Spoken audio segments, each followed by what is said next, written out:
ఇప్పుడు తెలుగు మెథడాలజీ 2 లెసన్లు చెప్పుకున్నాం కదా! మనం అందులో ఇప్పుడు తెలుగు మెథడాలజీ ప్రాక్టీస్ బిట్స్ చేద్దాము.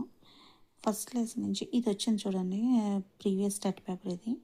పలు భాషణ అలవాట్లతో కూడిన సంక్లిష్ట వ్యవస్థే భాష.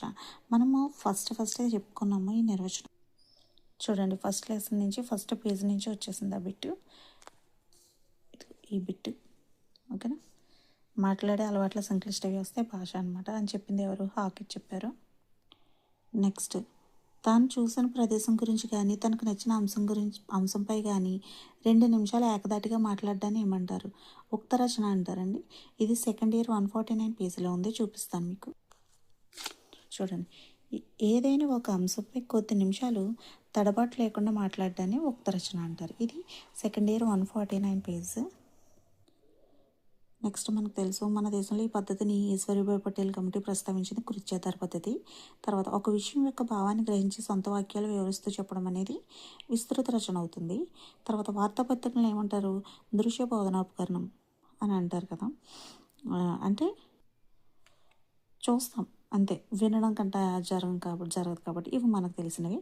తర్వాత, ఏ అంశాన్ని అయితే మదింపు చేయాలని భావిస్తామో ఆ అంశాన్ని మాత్రమే మదింపు చేయడాన్ని ఏమంటారు? ఇది సెకండ్ ఇయర్ ఎవల్యూషన్ నుంచి ఇచ్చాడు.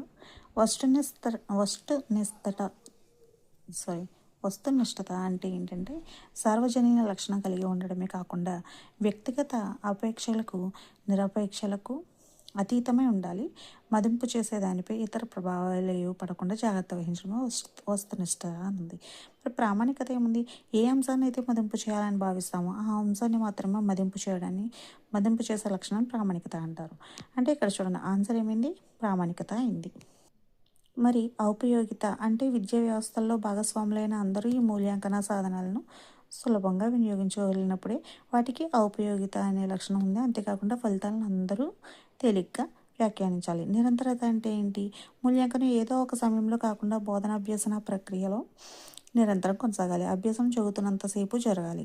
విద్యార్థుల ప్రగతిని ఉపాధ్యాయులు సులభంగా మదింపు చేయాలి. ఇది నిరంతరత. ఇవి 4 ఆప్షన్స్ కాబట్టి చెప్పాను.